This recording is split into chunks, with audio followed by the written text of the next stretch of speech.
Hello dear students, welcome in the online class of Applied Mathematics. I am Professor Dipali Ingre from Department of Mathematics. Our today's topic is order and degree of differential equation. Let us see vision and mission of the college. Vision: excellence in technical education to empower youth.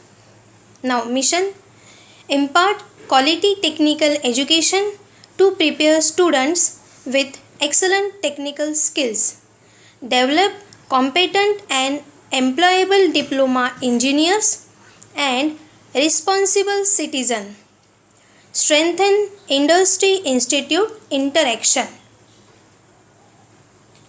Now course outcomes: solve the differential equation of first order and first degree using suitable methods.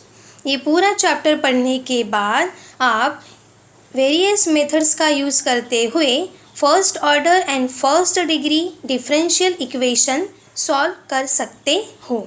Now learning outcomes: after watching this video you will be able to define order and degree of differential equation.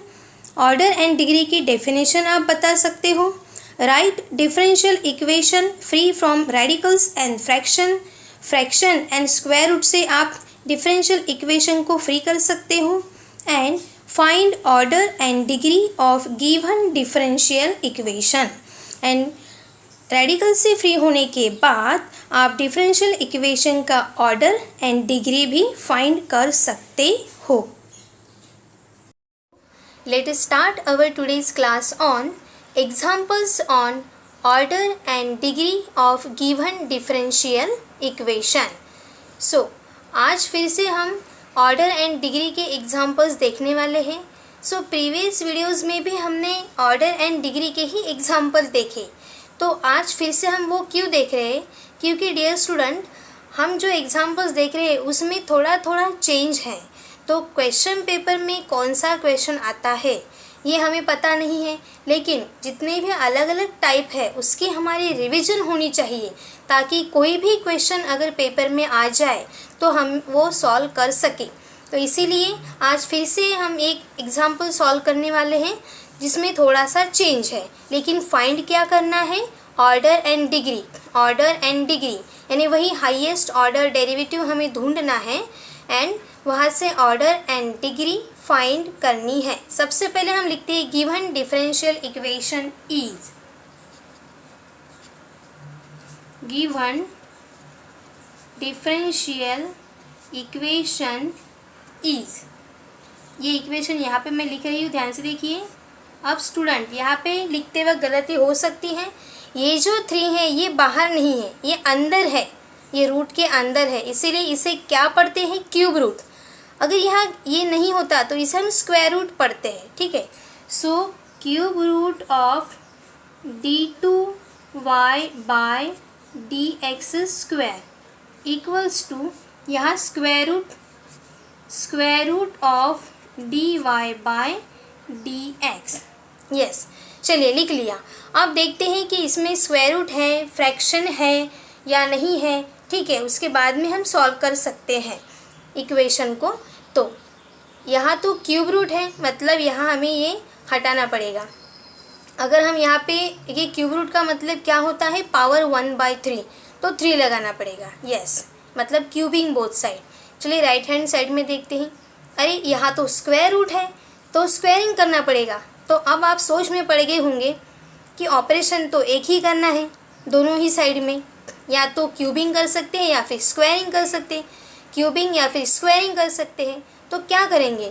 तो हमें cubing भी करना है, squaring भी करना है, यानी 3 × 2 6, ठीक है। तो देखिए डियर स्टूडेंट, तो मुझे आपको ये बताना है कि ये 2 अलग अलग रूट यहाँ प्रेजेंट है।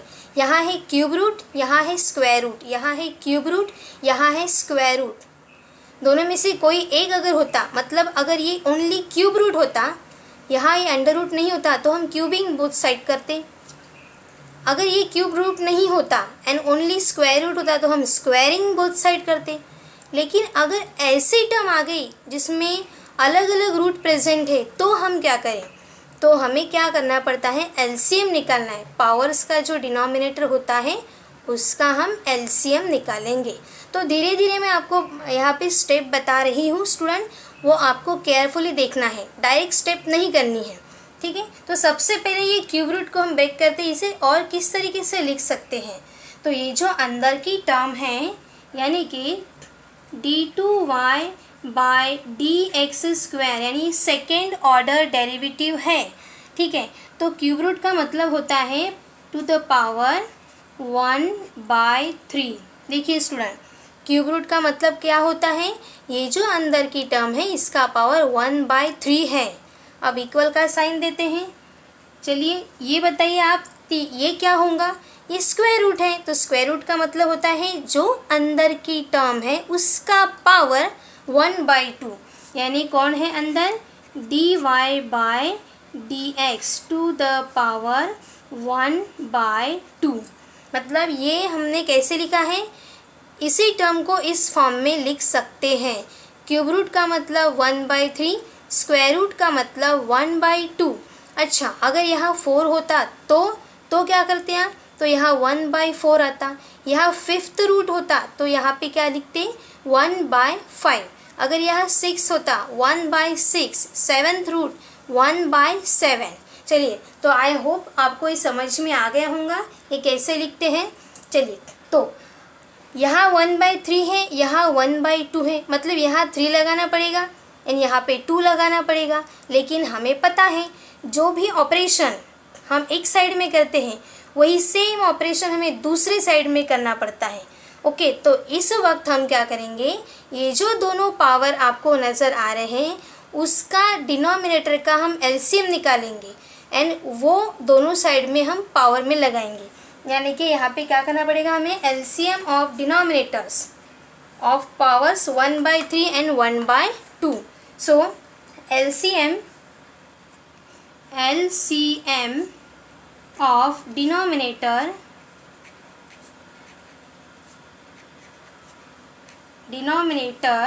of powers 1/3 and 1/2 is क्या आता है।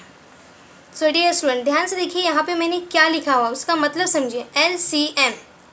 एलसीएम ऑफ डिनोमिनेटर, किसका denominator, denominator of powers 1/3 and 1/2। ये जो दो पावर नज़र आ रहे हैं, डिनोमिनेटर ऑफ पावर्स, ध्यान से देखिए, डिनोमिनेटर ऑफ पावर्स, पावर्स का डिनोमिनेटर का एलसीएम। तो पावर्स में क्या नज़र आ रहा है आपको, 1/3 1/2, तो 1/3 का डिनोमिनेटर 3 एंड 1/2 का डिनोमिनेटर 2। इसका एलसीएम यानी इन दोनों का मल्टीप्लिकेशन। सो 3 × 2 कितना होता है, 3 × 2 6। तो यहाँ पे मैंने लिखा है LCM of denominators of powers 1/3 and 1/2 is 6, यानी पावर्स के डिनोमिनेटर का एलसीएम कितना है, 6। अच्छा स्टूडेंट, और एक बात, अगर यहाँ पे होता 1/4 एंड यहाँ 1/5, ध्यान से सुनिए क्या होता है यहाँ पे, 1/4 एंड यहाँ 1/5, तो दोनों का एलसीएम क्या होता, ये 4 और ये 5 है नीचे, इन दोनों का मल्टीप्लिकेशन करते हैं आप, 4 × 5 20 लिखते हैं यहाँ पे, ठीक है। इस तरीके से अगर यहाँ पे होता 1/3 एंड यहाँ 1/4, तो जो डिनोमिनेटर में आपको नंबर नज़र आ रहे हैं बस उसका मल्टीप्लिकेशन यानी ही क्या होता है, एलसीएम।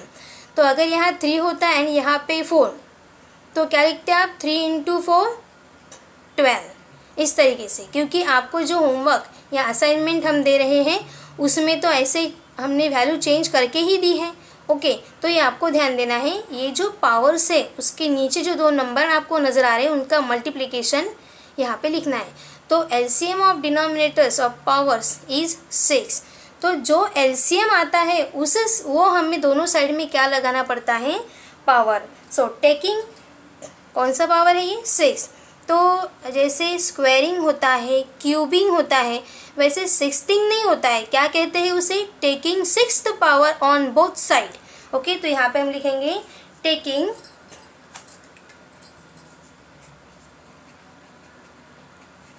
6th पावर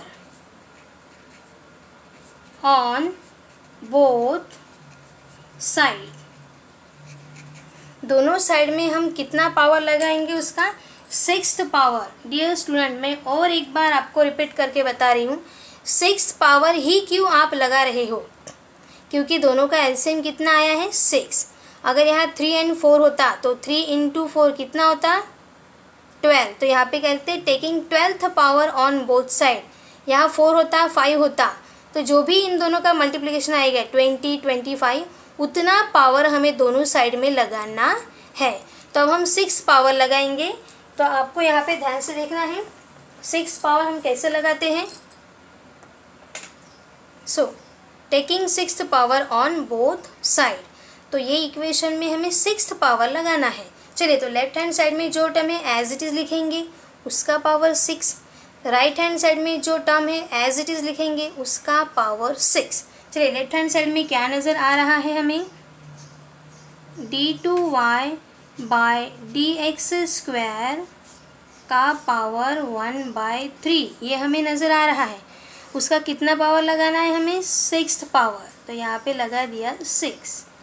चलिए, अब लिखते हैं हम राइट हैंड साइड में क्या नज़र आ रहा है, dy by dx to the power 1/2, उसका भी कितना पावर लगाना है हमें 6 पावर। देखिए स्टूडेंट, दोनों ही साइड में बैलेंस हो गया। जो ऑपरेशन एक साइड में कर रहे हैं वही ऑपरेशन दूसरे साइड में करना है। चलिए, ये करने के बाद आपको क्या नज़र आ रहा है, यहाँ पे ध्यान से देखिए। ये 1/3 × 6 है, ये 1/2 × 6 है। इसे हम ऐसा लिख सकते हैं, जैसे मैं यहाँ पे बीच में लिख के बता रही हूँ, ध्यान से देखना है आपको। a का पावर 2 और उसका पावर 2 अगर है तो इन दोनों का क्या होता है मल्टीप्लिकेशन, यानी a2 × 2 ऐसा मल्टीप्लिकेशन होता है। ठीक है, ये आपको समझने के लिए मैंने लिखा है। a का पावर 2 टू द पावर 2, तो पावर का क्या होता है मल्टीप्लिकेशन। तो सेम हियर यहाँ भी वैसे ही होगा। ठीक है, तो यहाँ पे देखिए 1/3 × 6, तो 3 और 6 ये कैंसिल करेगा एक दूसरे को। ठीक है, तो क्या मिलेगा 3 2 6 एंड यहाँ पे 3 आएगा। ओके, इस तरीके से कैंसिल होके हमें ये मिल गया। अब जो मिल गया है हम वो नीचे लिख लेंगे। सो क्या है यहाँ पे present, d2y by dx² to the power, ध्यान से देखिए यहाँ है 1 एंड यहाँ है 2, 1 × 2 यानी क्या हो जाएगा 2। एंड राइट हैंड साइड में देखते हैं हम dy by dx to the power 1 × 3 कितना हो जाएगा 1 × 3 यानी कि 3। अब स्टूडेंट यहाँ पे चेक करिए, क्या यहाँ पे आपको रूट नज़र आ रहा है? नहीं, मतलब ये जो रूट था, ठीक है, उसे हमने फ्री कर दिया, इक्वेशन में नहीं है। अब चेक करते हैं कि ये जो डिफरेंशियल कोएफिशिएंट है इसके पावर में फ्रैक्शन है या नहीं है, क्योंकि वो भी हमें नहीं चाहिए। चलिए, d2y by dx² to the power 2, ये 1/2 3/4 इस फॉर्म में है क्या? नहीं, यहाँ फ्रैक्शन नहीं है, ओनली 2 है एंड यहाँ भी ओनली क्या है 3 है। मतलब हमने क्या कर दिया, इक्वेशन जो रूट के फॉर्म में था उसे ऐसे लिखते हैं, मतलब ये तो फ्रैक्शन में है, तो हमने दोनों ही साइड के फ्रैक्शन रिमूव कर दिए हैं। ध्यान से देखिए, दोनों फ्रैक्शन क्या हो गए हैं, रिमूव हो गए। अब हमारी ये डिफरेंशियल इक्वेशन बिल्कुल क्लियर हो गई है। अब हम यहाँ ऑर्डर एंड डिग्री फाइंड कर सकते हैं। तो कैसे करेंगे, इन दोनों में हाईएस्ट ऑर्डर डेरिवेटिव कौन है? HOD, head of the department, मतलब ये प्रॉब्लम का डिपार्टमेंट। ठीक है, तो हायर ऑर्डर डेरिवेटिव कौन है? ध्यान से पढ़ना है, d2y बाय dx² यानी second order derivative and dy by dx यानी फर्स्ट ऑर्डर डेरिवेटिव। तो ये फर्स्ट ऑर्डर, ये सेकेंड ऑर्डर, दोनों में बड़ा कौन है? ये गलती से भी पावर नहीं देखना है। ध्यान से देखिए, यहाँ ऑर्डर नहीं होता, ये डिग्री है, इसे देखना नहीं है। आप चाहे तो इसे छुपा सकते हो, देखिए इसको छुपा दिया, डिग्री। ऑर्डर कहाँ होता है? यहाँ। हमें पावर नहीं देखना है, पावर में ये बड़ा है, मतलब ये हाईएस्ट ऑर्डर डेरिवेटिव हो गया क्या? बिल्कुल भी नहीं, हमें डिग्री नहीं देखनी है, हमें क्या देखना है? ऑर्डर। तो ऑर्डर में कौन है यहाँ पे? ऑर्डर D के पावर में होता है। D2 second order, D1 first order, तो यहाँ पे लिखेंगे so therefore here higher order derivative is highest order derivative is highest order derivative is कौन है दोनों में ये, तो यहाँ पे हम लिखेंगे d2y by dx² to the power, हम पूरा पावर के साथ में लिखेंगे ताकि गलती ना हो। अब इसे देखने की ज़रूरत नहीं है, चलिए पूरी टर्म उठा के लिख दी। So therefore order and degree, so order क्या है, सेकेंड ऑर्डर डेरिवेटिव, तो ऑर्डर क्या हो गया यहाँ पे 2 एंड डिग्री पूरे टर्म के पावर में जो होता है वो डिग्री, डिग्री कितनी है 2। तो इस तरीके से हम ये एग्जाम्पल सॉल्व कर सकते हैं। तो स्टूडेंट मैं फिर से आपको एक बार रिपीट कर रही हूँ ये एग्जाम्पल, इसमें केयरफुली करना है, नहीं तो आपको 3 दिख जाएगा, आप क्यूबिंग कर देंगे, लेकिन यहाँ स्क्वायर प्रेजेंट है। तो पहले इक्वेशन को लिखिए, यहाँ 3 है रूट के अंदर, मतलब ये क्यूब रूट है। क्यूब रूट यानी कैसे लिखते हैं, ये टर्म का पावर 1/3, ये स्क्वायर रूट है मतलब ये टर्म का पावर 1/2, दोनों ही अलग अलग है। यहाँ 3 लगाना है, यहाँ 2 लगाना है, तो ऐसे तो नहीं कर सकते। तो 3 × 2 कितना होता है 6। तो यहाँ से लेकर यहाँ तक पूरी टर्म, ये जो मैंने लाइन लिखी है, अगर आपने ये नहीं लिखी तो भी चलेगा, अगर आपको ये समझ में आ गया है तो 3 × 2 कितना होता है 6, तो टेकिंग 6th पावर। अगर 3 × 4 होता तो 12, taking 12th power on both side. चलिए तो दोनों ही साइड में 6th पावर लगा दिया। अब ये रिड्यूस होता है, यहाँ पे 2 आता है, ये 2 3 यहाँ पे 3 आता है। चलिए तो कैंसिल होने के बाद 2 × 1 2 एंड 3 × 1 3, ये इसमें रूट नहीं है, फ्रैक्शन नहीं है, तो हम यहाँ पे हाईएस्ट ऑर्डर डेरिवेटिव देखेंगे। d2y बाय dx², ये है पूरी टर्म उठा दी, ये है हमारे ऑर्डर एंड पावर में जो होता है वो है डिग्री। तो डियर स्टूडेंट वीडियो को आप फिर से एक बार देखिए, समझिए, एंड जो मैंने अभी आपको मैं असाइनमेंट देने वाली हूँ वो आपको असाइनमेंट सॉल्व करने हैं, क्योंकि क्वेश्चन पेपर में कोई भी क्वेश्चन आ सकता है, तो सारे क्वेश्चंस की आपकी प्रैक्टिस हो जानी चाहिए। सो ये असाइनमेंट है, आपको ये क्वेश्चन सॉल्व करने हैं। Find order and degree of the following differential equation. So dear student दोनों ही साइड में रूट नज़र आ रहे हैं, एक में है स्क्वायर रूट, एक में है 5th रूट। सो यहाँ पावर आ जाएगा 1/2 एंड यहाँ पावर आ जाएगा 1/5। अब 2 एंड 5 दोनों ही अलग अलग हैं, तो इन दोनों का मल्टीप्लिकेशन कर दीजिए। 2 × 5 10, तो क्या करेंगे आप, taking 10th power on both side. जानबूझ के मैंने आपको एक बता दिया, अभी अभी हमने एक क्वेश्चन सॉल्व किया है, ठीक है। सीधा क्या करेंगे हम, 5 × 2 10, taking 10th power on both side, directly लिख के सॉल्व करेंगे। यहाँ पे 3 है 4 है, अब ये आप समझ सकते हो, पावर 1/3 पावर 1/4 आपको सॉल्व करना है। यहाँ पे ध्यान से देखिए स्टूडेंट, दोनों ही साइड में रूट नहीं है, सिर्फ एक साइड में रूट है, तो आप क्या करेंगे, यहाँ पे क्या नज़र आ रहा है 3, यानी 1/3 है, यहाँ तो रूट है ही नहीं, तो 1/3, 3 को कैंसिल करना है तो पावर में 3 लगाना पड़ेगा, यानी कि क्या करेंगे, cubing both side, problem solve. यहाँ देखिए, यहाँ 3 है, यहाँ 4 है, अलग अलग है, तो इस तरीके से आपको ये प्रॉब्लम सॉल्व करने हैं एंड उसका ऑर्डर एंड डिग्री फाइंड करनी है। सो प्रोग्राम आउटकम्स। सो आज का टॉपिक पढ़ने के बाद यहाँ पे 2 PO यानी प्रोग्राम आउटकम सेटिस्फाइड होते हैं। फर्स्ट PO है basic and discipline knowledge and last PO life long learning, क्योंकि इस कंसेप्ट का यूज़ आने वाले फील्ड में सर्किट डायग्राम्स में यहाँ पे यूज़ होता है, तो इसीलिए ये 2 PO यहाँ पे सेटिस्फाइड होते हैं। So our upcoming topic will be formation of differential equations. So keep learning, happy learning. Thank you.